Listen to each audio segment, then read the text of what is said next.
Mhada is now focusing on redevelopment, so BTT Chawl, Kamathipura, and there are approximately 114 layouts.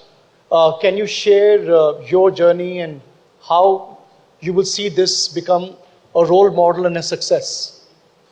Good afternoon, Sanjay, and good afternoon to all the delegates present here. You see, Mhada has a very big role as far as redevelopment of Mumbai is concerned. And at the outset, obviously, everyone is aware, but just for the sake of knowledge of those, there are two categories of redevelopment that is primarily taken up through Mhada. One is in the 114 layouts that we have, which is governed primarily by 33(5). Ji. And the second is pertaining to the CES buildings, which is in the island city, which is governed under 33(7) if it comes under an individual proposal. And if it is under a cluster, it is under 33(9).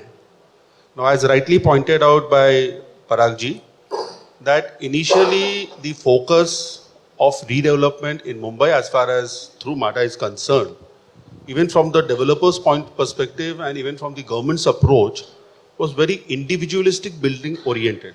So he mentioned an example that in Pantnagar, you have had so many redevelopment, but you don't see these civic amenities as desired considering the size of the layout. So in the last 2-3 years, there has been a paradigm shift as far as the priorities of the government is concerned regarding planning. And government is now encouraging more of cluster redevelopment to come through.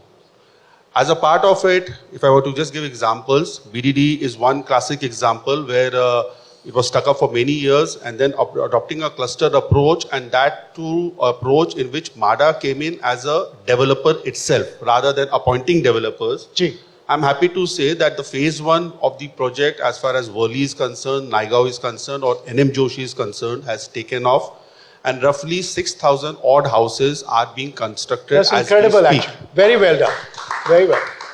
Second aspect is obviously, like the other cluster projects which the government is trying to encourage is, as you mentioned, Kamathipura. Now, Kamathipura, for over the years, the vision was there, but how to go about it was not decided. Recently, the cabinet took a decision saying that Kamathipura should be redeveloped as a cluster project under 33(9). And what's more important is that Mhada was declared as the special planning authority for that. Now, as I speak, we are almost at the final stage of all approvals and the clearances that was needed. And hopefully by the next week, the RFP or the tender of this for an open bid shall be published as far as Kamathipura is concerned. Third in the pipeline is, like projects like Abhyuday Nagar, where the tender has already been almost at the final stage. Or if I talk about Motilal Nagar, or I talk about, two other proposals which are in the pipeline is like your Bandra reclamation or Abhyuday Nagar, Adarsh Nagar in Worli. And not to forget about the GTB Nagar that is in Chembur. So these are some of the big clusters that is intended to take up as far as 33(5). And under 33(7), there is a shift which I see personally that now most of the developers are going in for redevelopment by taking the adjoining either CES buildings or non-CES buildings in the entire proposal. So that will definitely lead to a big impetus as far as redevelopment of CES buildings and non-CES buildings in the Mhada layout is concerned. So I see a good future. And the second aspect is, this is also going to lead to a very high supply of housing in the open market, because once this is redeveloped and the rehab is done, then definitely the free sale component will again be governed by the market of competition and, like a cost check.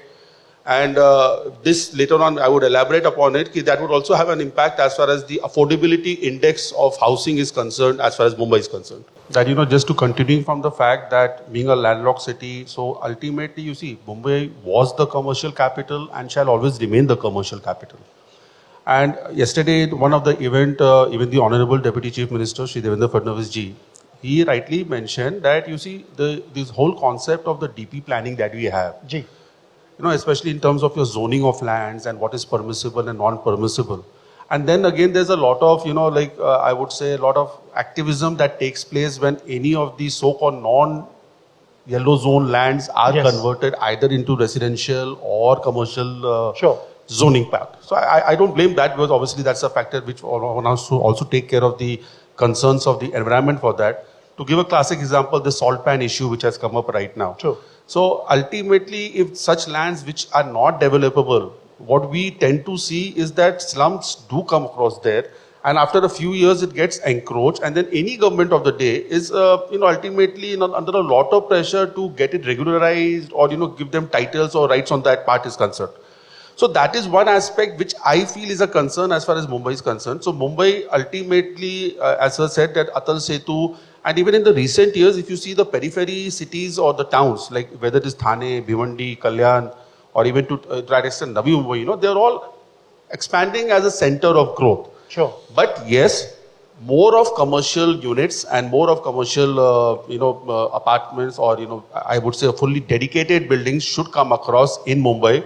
As far as Mhada is concerned, I can say to this house that, in BDD itself, one of the biggest commercial space will be coming up for open bid very soon. And the same is planned for the other layouts that I mentioned of. Sure. But to an extent, and on a very top priority, we also have to see that the reverse migration as far as the jobs in Mumbai is concerned, how it is checked and how we can create more revenues. And the last point in this is that you see when we talk about Mumbai, Mumbai is a catalyst for attracting people not only in the white collar jobs, but also for the downtrodden and people who just don't have a job. People just walk in Mumbai saying that kuch na kuch to kaam yahan milega hi. Mil jayega. So it is these people, who ultimately, the rich people, I would always say that theek hai, ek apartment hai, usko thoda sa dur jayega, he'll get a cheaper apartment. But for the poor people, that is where the government's responsibility comes to see to it that the affordable housing is and just provided support the economy as well. These people are needed to support the economy. Definitely. Yeah.